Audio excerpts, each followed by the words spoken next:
할렐루야 찬양대 영광 돌립니다.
할렐루야! 감사를 드립니다. 옆에 분과 인사 나누겠습니다. 제자의 삶을 체험하는 교회입니다. 제자의 축복을 누립시다. 복음으로 축복하는 인생 되기를 주님의 이름으로 축원드립니다. 한국 교육에 신기한 점이 있습니다. 신기하다기보다는 문제지요. 중학교 때부터 영어를 배웁니다. 그래서 그 고등학교 가서도 영어를 배우고 그 다음에 대학교까지 가서도 영어를 배웁니다. 그런데 정작 비행기 타고 해외 나가면은 말 한마디 모해가 쩔쩔매는 것이 한국 교육의 문제점인 것입니다. 제 얘기인 것입니다. 그래서 실제로 우리 어른들은 뭐 문법 배운다, 뭐 배운다, 영어를 한 10년 동안 배웠는데도 나가면은 말을 못해요. 영어 교육을 말씀드리는 것이 아니라 우리 한국 교회의 신앙생활도 이런 면이 있지 않느냐 싶어서 말씀을 드립니다. 한국 교회 신앙은 세계적으로 뜨겁고 열심인 신앙생활입니다.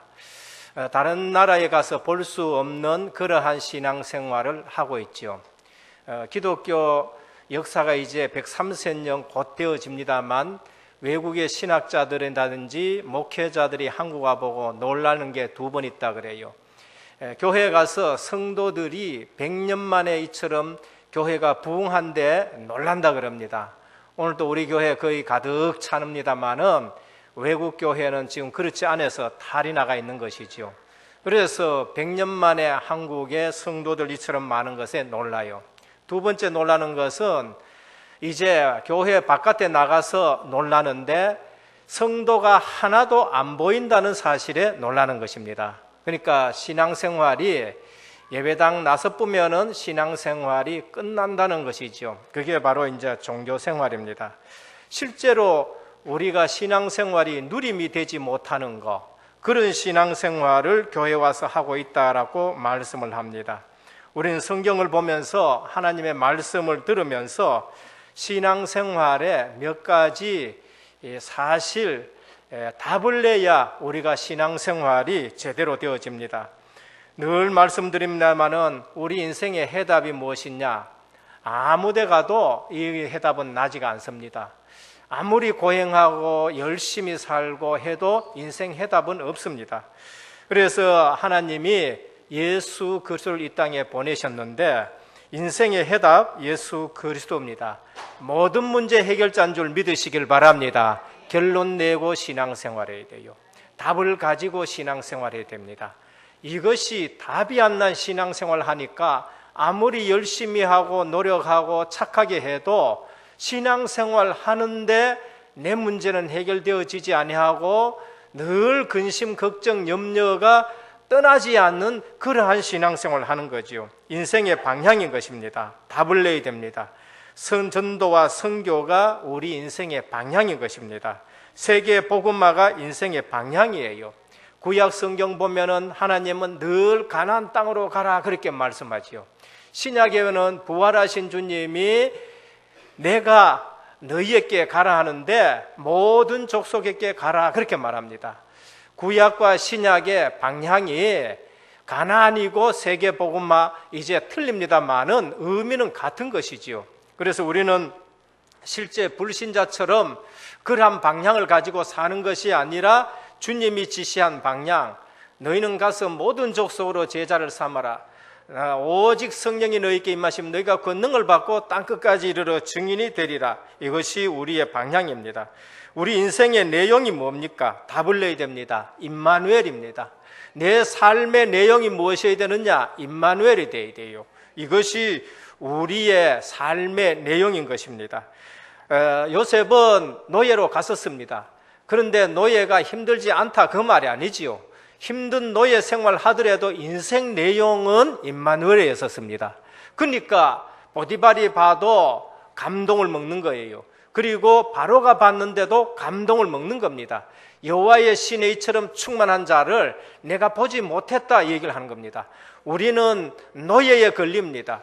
우리는 다윗처럼 쫓기는 것에 걸립니다. 우리는 모세처럼 저 미디안에 가가지고 40년 동안 내가 어떻게 사느냐 여기에 걸립니다. 그러나 진짜 성경에서는 그것으로 담난 사람의 삶의 내용이 무엇이냐? 임마누엘이어야 되는 겁니다. 여기에서 모든 것이 해결이 되어지는 것이죠. 그 임마누엘이 나를 변화시키는 것을 성화라 그러고요. 우리는 갱신이라 그러고 그걸 제자의 삶이라 그렇게 말합니다.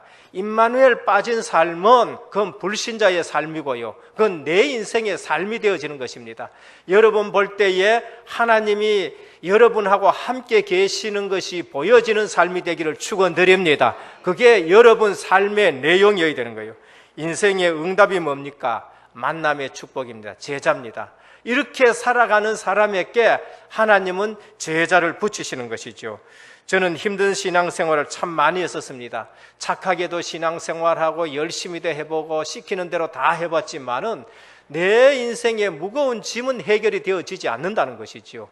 늘 조건적인 신앙을 가지고 있었는 것입니다. 그러나 인생의 해답 대신 그리스도를 만나니까요, 수고하고 무거운 짐진 자들아 다 내게로 와 내가 너희를 쉬게 하리라 하셨는데 모든 짐을 주님이 다 해결하신 줄로 믿습니다. 그래서 초대교회는 이 확신을 가지고 살기 때문에 그 핍박이 오는데도 핍박을 이길 수가 있는 것입니다. 많은 사람들이, 성도님들이 힘든다, 어렵다 그렇게 말합니다. 그 전도도 어렵다 말해요. 그러면은 초대교회보다가 전도가 어려운 시대가 있었습니까? 초대교회보다가 핍박 큰 시대가 있었느냐? 없었어요. 그런데 초대교회는 제일 전도의 역사가 많이 일어났고, 초대교회를 보면은 교회가 제일 정말로 성령 충만했다는 것을 볼 수 있습니다. 오늘 우리는 신앙생활에 답을 내고 하시기를 축원드립니다. 큰 교단이다, 그게 문제가 아니에요. 그 다음에 적은 교회다, 그게 문제가 아니에요. 내가 지금 노예 같은 생활을 하고 있다, 그게 문제가 아닙니다. 임마누엘로 내 삶의 내용이 되어지느냐 되어지지 않느냐는 것이죠. 그래서 우리는 성경을 보면서 성경의 핵심을 붙들고 신앙생활합니다. 늘 주변 것 붙들고 신앙생활을 하니까 핵심을 놓치게 되는 것입니다. 그래서 교회에 와서 신앙의 핵심을 가지고 신앙생활하고 답을 내야 됩니다. 오늘 사도행전을 우리가 지금 보고 있습니다. 사도행전의 내용이 무엇이냐? 이것을 우리는 오늘 다시 한번 의미를 회복해야 되는데, 사도행전의 그리스도는 어떤 그리스도냐? 부활하신 그리스도인 겁니다. 사도행전 1장 1절에서 3절에 보면은 예수님이 어떤 예수님이냐? 그리스도가 어떤 그리스도냐? 부활하신 그리스도로 우리에게 나타나는 것입니다. 모든 문제 해결하시고 승리하신 그리스도이신 것입니다. 그래서 우리 인생의 문제가 사망이요, 우리 인생의 문제가 죽음이다. 그런데 그 죽음 권세를 깨뜨리시고 부활하신 분이 그리스도이신 것입니다. 왜 예수님이 그리스도인가? 성경에 예언된 대로 부활하셨기 때문에 그분이 그리스도인 것입니다. 그래서 그 예수님이 우리의 주인 될 때에 우리의 문제도 해결되어지는 겁니다. 그리고 사도행전에 나타나신 그리스도는 성령을 보내신 그리스도이신 것입니다. 지금 그리스도는 우리 눈에 안 보이지요. 승천하시기 때문에 안 보입니다. 그런데 약속하신 대로 누구를 보내셨느냐? 성령 하나님을 보내셨습니다. 오직 성령이 너희에게 임하시면 너희가 권능을 받고 땅끝까지 이르러 내 증인이 되리라고 하셨습니다. 그래서 주님이 승천하시고 성령 하나님을 보내신 줄 믿으시기를 바랍니다. 그 성령 하나님이 어디에 계시느냐? 저와 여러분 마음속에 계시는 줄 믿으시기를 바랍니다. 이 사실을 믿지 않는다 그러면은 신앙생활을 하는데 많은 것을 놓치고요, 중요한 것을 놓치고 근본적인 것을 놓치는 것입니다. 성령을 보내셔서 너희를 고아처럼 버려두지 않겠다 하셨습니다. 아버지 하나님께서 우리와 함께 거하시는 것입니다. 그리고 사도행전의 그리스도는 구원의 근거이신 그리스도인 것입니다. 예수 그리스도 외에는 우리에게 구원주가 없다는 것을 사도행전에 계속 말씀을 하시는 것이죠.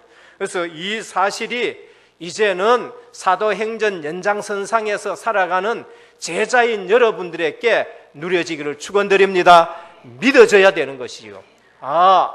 부활하신 그리스도, 사망, 지옥, 마귀 권세 깨뜨리신 그리스도가 이제는 성령을 보내셔서 나와 함께 하시는데 나를 성전 삼고 계신다. 이것이 믿어져야 되는 것입니다. 이때 우리는 구원의 근거이신 그리스도 유일성을 전할 수가 있는 것입니다. 그래서 신앙생활이 어렵느냐? 하나도 어렵지 않다고 말합니다. 그게 사도행전 1장 8절이에요. 그럼 사도행전 전체는 뭐를 말씀하느냐? 사도행전 1장 8절 이 말씀이 계속 성취되고 있다는 걸 말합니다. 하나님의 말씀이 여러분들께 성취가 되어진다. 여러분들은 최고 축복받은 사람인 것입니다. 누가 그것을 막을 수 있느냐? 막지 못해요. 하나님이 그 말씀을 여러분 통해서 이루어 가시면은 감옥이다, 감옥의 문이 열려져야 돼요. 그리고 홍해가 있다, 홍해가 갈라져야 되는 것이고요. 그 다음에 여리고성이 있다, 여리고가 무너져야 되는 것입니다. 그것이 연초에 주시는 말씀인 것입니다. 그래서 사도행전 1장 8절이 사도행전 전체의 성취가 되겠죠. 제자들이 이 말씀을 붙들고 2장에서 기도하기 시작했는데 오직 성령이 너희에게 임하시면 너희가 권능을 받고 했었습니다. 2장에 보면 오순절날 성령이 임하셨어요. 성취가 된 것입니다. 그런데 이 복음을 받고 그 다음에 성령 충만한 제자들이 어디에 갔느냐? 예루살렘 성전에 들어갑니다. 거기에 누가 보여요? 안전뱅이가 보이는 것입니다. 그 안전뱅이는 전에는 안전뱅이로 보였고 전에는 그 사람에게 돈이 필요한 줄 알았는데 오늘 성령 충만 받고 보니까 그 사람에게 필요한 것은 돈이 아니라 예수 그리스도가 필요한 줄로 보였는 것입니다. 오늘 여러분 눈이 이처럼 열려지기를 축원드립니다.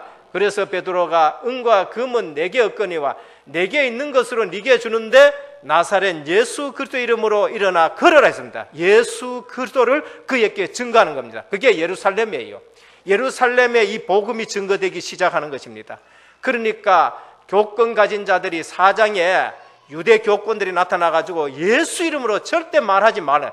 예수 이름으로 말하니까 자꾸 역사 일어나니까 예수 이름으로 말하지 말라. 그리스도 이름으로 말하지 말라 하니까 유대 교권 앞에 베드로가 서가지고 다른 이로서는 구원을 얻을 수 없나니 천하 인간에 구원 얻을 만한 다른 이름을 우리에게 준 일이 없다 하셨지요. 그리고 우리가 이 일의 증인이다.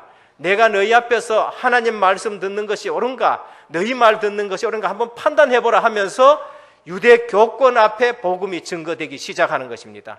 핍박하니까 사도행전 8장에 보면은 절대 가지 않는, 유대인으로서는 갈 수 없는 지역에 가서 복음 전하는데 사마리아 지역에 가서 복음 전했습니다. 그곳에 귀신이 떠나고 그 성에 큰 기쁨이 있었다. 사도행전 1장 8절 예루살렘과 온 유대와 사마리아까지 갔습니다. 여기에서 스데반의 일로 핍박받아서 흩어진 자들이 어디 갔느냐? 안디옥에 가서 복음 전했는데 이방인에게 전하니까 거기에 교회가 세워졌어요. 주의 손이 함께하고 주의 은혜가 보여지고요. 제자들이 일어나고 그 교회를 통해 가지고 아시아와 그 다음에 마게도냐와 그 다음에 어디 갑니까? 로마로 세계 복음화의 문이 열려지는 것이죠. 우리 신앙생활이 어렵습니까? 뭔가 지금 본론을 잡지 아니하고요, 핵심을 잡지 아니하고 서론적인 것을 잡고 있으니까 신앙생활이 어려운 것입니다. 오늘 우리는 신앙생활에 답을 내고 시작하기를 축원드립니다. 그래서 예수 그리스도 모든 문제 해결인 것입니다. 우리 인생의 방향, 하나님은 주님은 세계 복음화를 우리에게 주셨어요. 예루살렘과 온 유대와 사마리아 땅 끝까지 주님 재림하실 땅으로 우리는 가라고 말씀합니다. 우리 인생의 내용이 무엇이냐? 임마누엘인 것입니다. 우리가 하나님이 나와 함께 하시는 것, 이것이 내 인생의 내용이 되어야 돼요. 모든 렘넌트 7명이 뭐를 누리고 있었느냐? 임마누엘을 누리고 있어요. 여러분 볼 때에 하나님이 함께 하시는 것이 보여지도록 복음 누리시기를 축원드립니다. 그래서 오늘 본문의 내용은 사도 바울이 이제 전도 선교하는 다가 이제 누구를 만났느냐? 브리스길라 부부를 지금 만난 것입니다. 오늘 보면 그 후에 바울이 아덴을 떠나 고린도에 이르렀습니다. 바울이 아덴에 가가지고, 이것은 쉽게 말하면 지금 아테네지요. 아덴에 가가지고 복음을 전했는데, 복음을 전하다가 다른 지역하고는 틀리게끔 그 지역에서는 바울이 생각한 만큼 전도가 성공적이지를 못했어요. 그래서 무거운 마음을 가지고 어디로 왔느냐? 고린도에 왔었습니다. 그래서 고린도에 왔었는데 여기에서 누구를 만났느냐? 아굴라라 하는 본도에서 난 유대인 한 사람을 만났는데 했습니다. 브리스길라 부부예요. 부인이 브리스길라고 남편이 아굴라입니다. 그런데 이분들이 이제 어디서 왔느냐? 로마에서 왔었어요. 왜 로마에서 왔느냐? 오늘 보니까 글라우디오가 황제지요. 모든 유대인을 명하여 로마에서 떠나라 한 거로 했습니다. 왜 떠났느냐? 로마 황제가 유대인들은 로마시에서 전부 다 떠나라고 얘기했습니다. 이유가 뭐냐? 역사학자들이 그걸 연구하고 조사했는데요, 크리스토스라는 사람 때문에 유대인들 가운데 싸움판이 벌어지는 겁니다. 그 크리스토스라는 사람이 누구냐? 그리스도인 것입니다. 그러니까 예수 믿는 기독교인과 예수 안 믿는 유대교에 있는 유대인하고 예수 믿는 유대인하고가 이제 분쟁이 로마 시내에서 일어나요. 벌써 로마에 지금 복음이 전해졌는 것입니다. 그러니까 로마 황제가 보니까 남의 나라 와가지고 떠들거든요. 그래서 유대인들은 전부 떠나라 했었습니다. 그래서 브리스길라 부부가 로마에서 사업을 잘 하다가 이유가 없어요. 뭘 잘못한 것이 아니고 하나님의 계획이 있어서 그런지 그냥 떠나게서 온 곳이 고린도예요. 여기 왔는데 누구 만났느냐? 바울을 만난 겁니다. 뭐 때문에 만났느냐? 업이 같아요. 아마 바울도 선교비를 못 보냈는지 했는지 모르지만은 천막을 만들어 텐트 만드는 직업을 가지고 있었습니다. 전도자 이전에 내가 살 수 있는 한 직업을 가지고 있고 기능을 가지고 있고 전문성을 가지고 있는 것이 바로 유대인들의 교육인 것입니다.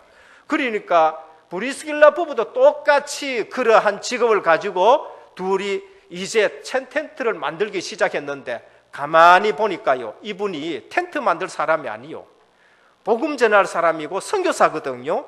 그러니까 브리스길라 부부가 이제 바울을 도우면서 뭐를 하느냐? 세계 복음화하는 것입니다. 전적으로 바울이 복음만 전하는 선교 사역 할 수 있도록 뒤에서 미는 것이지요. 그래서 바울이 새 안식일에, 오늘 보면은 안식일에 회당에 들어가지고 유대인과 헬라인을 복음으로 자꾸 권면하고 예수 믿어라 그렇게 말하는 것을 볼 수 있습니다. 그것이 오늘 본문인 것이죠. 그러면은 오늘 우리가 이 본문을 통해서 무엇을 우리가 찾기를 원하느냐 하면은 첫 번째, 기도 응답의 근거가 뭐냐 하는 것이죠. 바울이 아덴에 가가지고 그처럼 두렵고 떨며 왔었는데 하나님은 이 바울에게 역사의 최고의 복음 산업인들을 붙였는데 우리가 기도 응답의 근거가 무엇이냐는 것이죠. 그것이 바로 오늘 읽었던 고린도전서 2장인 것입니다. 바울은 아데네에 가서 복음을 전하는데 바울은 원래 학문이 능한 사람이었습니다. 다소 출신이죠.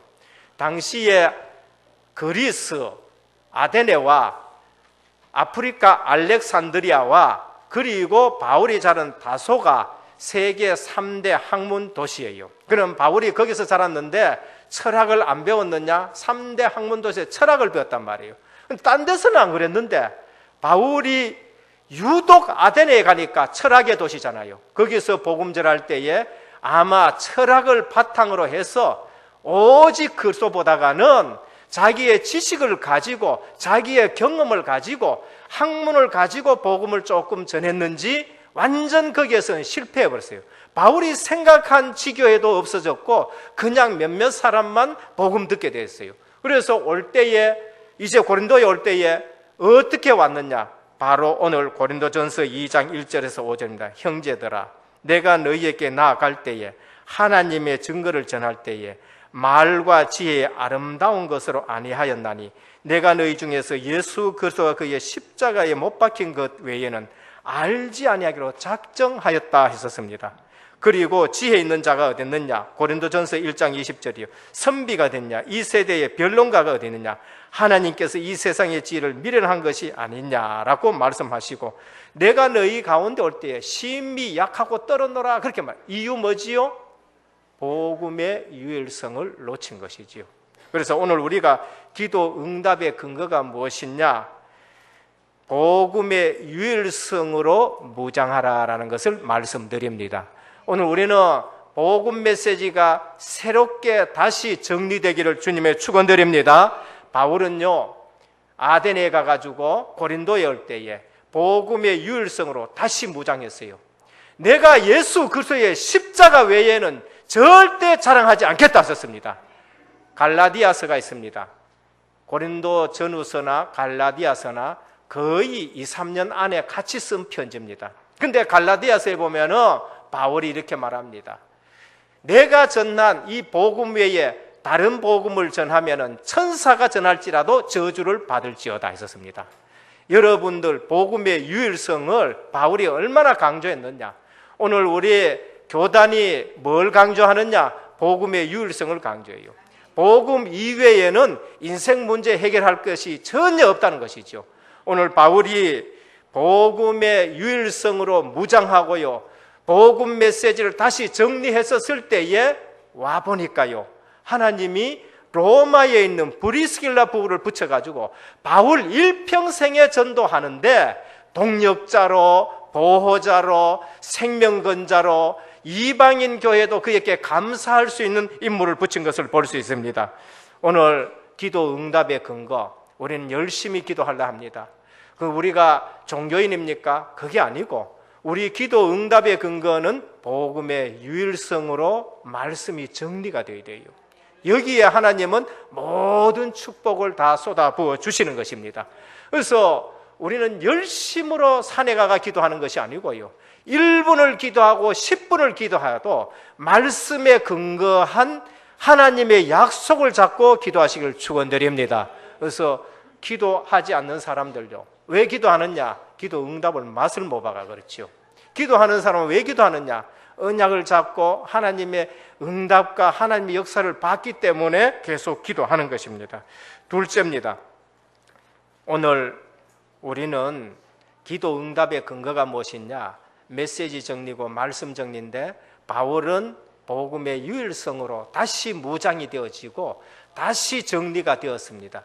둘째, 우리 기도 응답의 근거 말씀 정리인데 인생에 관한 메시지가 정리되어야 됩니다. 그게 브리스길라 부부입니다.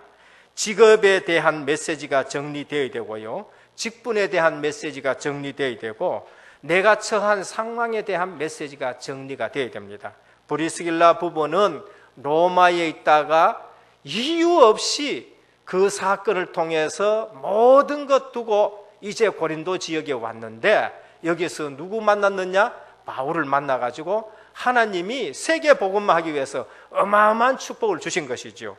우리 브리스길라 부부가 직업에 대한 메시지가 정리됐는데 그것이 로마서 16장에 나옵니다. 바울은 그에게 편지를 쓸 때에 그는 동력자요, 그는 나를 위해 목을 내어놓은 자요, 그는 모든 이방인 교회에 감사를 받는 자다, 그렇게 말씀했었습니다. 사업하는 사람이 내가 어떤 메시지를 붙잡아야 할 것인가, 그것이 없다면요 그 사업은 불신자 사업이에요. 하나님 나라와는 상관이 없는 사업이단 말이에요. 그래서 우리가 직장 생활을 한다, 내가 사업을 한다, 이 사업에 대한 메시지가 정리되기를 축원드립니다. 로마서 16장의 인물들은 그 사업이 전부 다가 이면계약이 있어요. 보호자요, 베베, 그 다음에 또 친척 같은 자요, 그 다음에 또 사랑받는 자요, 수고하는 자요, 가요 장로 같은 경우에는요 뭐라고 했습니까? 식주인이요 했었습니다. 내가 하는 사업이, 내 직장 생활이 전부 뭐와 관계 있느냐? 이 메시지와 관계 있는 거죠. 그렇지 않고 내가 돈을 벌이 되고 그렇지 않고 내가 사업을 해야 된다, 그러면은 그 사업은 불신자 하는 사업과 똑같은 것이죠. 그래서 여러분들이 반드시 가지고 있는 직업이 있습니다. 그 직업의 기본적이 무엇이냐? 내 하는 사업이 모두 메시지로 정리가 되어야 됩니다. 우리 성도님들이 다른 것은 다 하는데 뭐 이런 정리를 안 하고 있다. 가계부도 정리하고요, 그 다음에 하루 계획도 정리하고 영수증 처리도 정리하고 다 하면서 이것을 안 하고 있다. 우리가 실제 불신자하고 같은 삶을 사는 것입니다. 오늘 또 우리는 직분에 대한 메시지가 정리됩니다. 집사다, 장로다, 목사다, 권사다, 찬양대다, 분명히 거기에 맞는 메시지가 전해요. 찬양대 앉았는데 와, 찬양대 보니까 야, 천사 같다, 보기 좋다, 나도 저 앉았으면 좋겠다, 이래 돼가지고는 안 되죠. 찬양해야 될 이유를 알고 찬양을 해야 되고요, 집사 직분을 감당할 수 있는 이유를 알고 우리가 집사를 해야 되고, 장로직을 감당해야 될 이유와 메시지를 알고 우리가 하고, 목사가 뭘 해야 되는 걸 알고 우리가 목사를 해야 되는 것이죠. 오늘 이러한 직분에 대한 메시지가 정리되어야 됩니다. 우리 주님은 최고의 직분을 가지고 있었는데 그리스도 직분을 가지고 있었어요. 근데 주님은 그 직분에 대해서 이렇게 말씀하셨습니다. 마가복음 10장 45절에 보면 내가 온 것은 섬김을 받으려 함이 아니요 도리어 섬기라고 많은 사람의 대속물로 주려 함이라 하셨습니다. 오늘 우리 은혜교회에 그리고 우리 교단의 모든 직분은 무엇 때문에 줬느냐? 섬기라고 준 줄 믿으시길 바랍니다. 이것은 휘두르는 것이 아니고요, 섬기는 직분이에요. 우리 주님이 섬기는 직분을 가지고, 우리 직분은 전도 선교하기 위해서 우리 직분을 주는 거예요. 우리 교단에서, 우리 교회에서 왜 젊은데도 젊은데도 장로 직분을 주느냐? 복음 전도 때문에. 어디 나가서 복음 전도에 유익하도록 그렇게 주는 것이지요.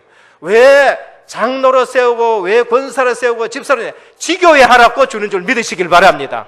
바로 이거예요. 직분에 대한 메시지가, 그리고 상황에 대한 메시지가 정리돼. 브리스길라 부부입니다. 왜 이곳에 하나님이 나를 보내셨을까? 왜 이곳에 바울을 전도자 만나가지고 세계 복음 말하고, 상황에 대한 메시지입니다. 왜 나를 애굽에 보내셨을까? 상황에 대한 메시지가 정리됐어요. 요셉입니다. 창세기 45장 1절에서 5절입니다. 당신들의 나를 판 것은 당신들이 판 것이 아니요, 하나님이 당신 생명들 보존하기 위해서 나를 이곳에 먼저 보냈다. 상황에 대한 메시지인 것입니다. 우리는 상황 만나면은요, 금방 어디로 돌아왔냐? 메시지하고는 상관없어요. 인간관계에 상황이 생겼다. 하나님 메시지하고 상관없어요. 육신적으로 생각해버리고 그 상황을 그래하고 세상적으로 판단하고 그렇게 하는 것이죠. 오늘 인생에 관한 메시지가 정리되기를 주님의 축원드립니다. 하나님이 왜 내게 이런 직분을 주셨느냐? 하나님이 이 시대에 왜 내 이 직업을 갖게 하셨느냐? 왜 이 상황을 하나님이 주셨느냐? 다시 한번 로마에 있다고 보다가 이제는 브리스길라 부부가 고린도에 와서 사업을 하기 시작했고요, 에베소 지역에도 가고요, 나중에 바울 따라 전 세계 다니면서 지점이 얼마나 많이 생겼는지요. 나중에 로마가 아주 거부가 된 것을 볼 수 있어요. 오늘 내가 사는 지역에 대한 상황, 인간관계에 대한 상황 쏙지 마시기를 주님의 축원드립니다. 그래서 록펠러는 사실 이러한 부분이 정리되었었어요. 그래서 실제로 부모님의 말씀대로 예배에 승리했었고, 예배 시작 전에 와서 나는 다른 때는 모르지만은 바빠서 교회 못 오지만은 예배 드리는 것만큼은 40분 전에 와가지고 그날 예배 1시간만은 내가 승리해야 되겠다 하고, 그러면서 사업을 가지고 교회 2,000개 짓고요, 대학 240개를 지었죠. 기독교 TV 보니까요, 어떤 분이 송화식품이라고 했는데요, 그분이거든요. 록펠러가 2,000개 교회를 세웠는데 저도 우리 사업을 가지고 이익 생기는 대로 저는 교회를 짓겠습니다. 지금 27개 교회를 세웠다, 그렇게 말해요. 그러니까 그 직장에는요, 사원들이 왜 불신자가 들어오면은 무조건 월요일 예배 드립니다. 예배 드리고 거기에는 99%가 불신자가 들어와서 전부 다 성도가 되어지고요, 이 사업에 이익 생긴 것이 딴 데 쓰여지지 않고요, 전부 교회에서 아예 들어올 때 그 얘기를 해준대요. 그러니까 그 사업이 그렇게 지금 진행되고 있다라고 말씀을 합니다. 세 번째, 미래에 대한 메시지 정리입니다. 우리 미래는 복음의 유일성으로 정리된 분과 또 인생 메시지가 정리된 사람에게 하나님이 미래 메시지를 줬는데, 세계 복음화의 미래가 저들에게 보여졌었습니다.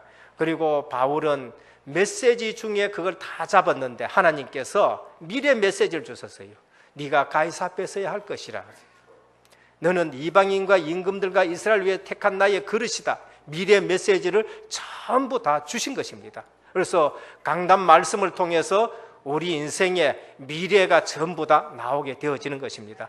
우리 은혜교회의 미래 메시지, 렘넌트 키우는 것입니다. 그리고 렘넌트 통해 가지고 하나님이 이제는 구체적으로 세계 복음화, 중국 복음화, 이것이 돼요. 미래 메시지, 가정 복음화, 어느 날 가정이 전부 다 복음화 될 줄 믿습니다. 내 실력이 아니고요, 하나님의 말씀이 그런 것입니다. 그래서 방향도 그때부터 나오고 시간표도 미래 메시지 속에서 하나하나 다 나와요. 그래서 우리는 빨리 가지도 아니하고요, 그리고 처지지도 아니하고 말씀 따라가지고 훈련 방향에 따라가지고 은혜교회가 한 걸음 한 걸음 가면서 실제 신앙생활이 어려운 것이 아니라 사도행전 1장 8절 말씀 그대로 성취가 되어지는데, 말씀 성취 속에 있는 여러분들 되시기를 우리 주 예수 그리스도의 축원드립니다. 결론입니다. 메시지를 듣고 1시간 예배 드렸다 가지 마시고요, 가지 마시고 한 주간 동안에 메시지 하나라도 내 가슴에 담겨져야 되는 겁니다. 담겨져요. 그래서 우리 신앙생활이 한 번만 제대로 체험해도요, 한 말씀만 제대로 체험해도 옛날 신앙처럼 그렇게 되어지지 않습니다. 그래서 답이 없는 것이 아니라 우리가 답을 안 붙잡고 있는 것이고요, 핵심을 안 붙잡는 신앙생활을 한다. 사단은 늘 여러분들을 가지고 놀고 흔들고 할 것이에요. 그래서 핵심을 붙들고 있으면은 복음의 유일성으로 무장되어질 때에 흑암 권세 무너지는 것입니다. 주는 그리스도시요 살아계신 하나님의 아들이십니다 고백할 때에 바요나 시몬아 네가 복이 있도다. 내가 이 반석의 네 교를 음부의 권세가 이기지 못하리라. 늘 우리가 영적 문제에 시달리고 늘 인간관계에 시달리지 마시고 복음의 유일성을 가지고 무장할 때에 모든 갈등이 사라지는 것입니다. 바울 아데네에 갔다가 잠시 속았습니다. 잠시 속았어요. 그런데 고린도 후전서 2장 1절에 보면은 내가 떨었는데 예수 그리스도의 십자가 외에는 절대 다른 걸 얘기 안 하겠다. 오늘 우리 은혜교회가 이런 교회가 되기를 축원드립니다. 우리 은혜교회가 늘 복음이 충만하고 넘치는 교회가 되기를 기도하시기를 축원드립니다. 이때 하나님은요, 세계 복음화할 흔들리지 않는 브리스길라 부부를 기도 응답으로 붙인 것을 볼 수 있습니다. 오늘 모든 렘넌트 7명 믿음의 조상들 이 언약을 잡고 단을 쌓았다라고 말씀하셨습니다. 그래서 기도 응답의 근거, 우리 열심히 기도 안 한 것이 아니고 말씀이 정리되어져서 어디에 가 있어도 임마누엘 누려지고 하나님이 역사하시는 귀한 성도님 되기를 주 예수 그리스도 이름으로 축원드립니다. 기도하겠습니다. 하나님 감사합니다. 오늘 또 바울의 사역에 있어서 경험이 아니요 기술이 아니요 지혜의 말이 아니라 이제는 내가 예수 그리스도의 복음 외에는 절대 전하지 않겠다고 말씀으로 고백했었는데 오늘 우리 은혜교회가 다시 한번 복음의 유일성으로 무장되게 하여 주옵시고 방해하는 모든 흑암 권세 무너지게 하옵소서. 이 일에 하나님께서 브리스길라 부부와 같은 중직자들 일어나게 하시고 만남의 축복을 주시기를 원합니다. 우리 미래는 점치는 것이 아니라 말씀을 통해서 하나하나 방향과 시간표를 보게 해 주옵시고 말씀이 정리되어지고 핵심 신앙생활하게 하옵소서. 예수 그리스도 이름으로 간절히 기도드립니다. 아멘.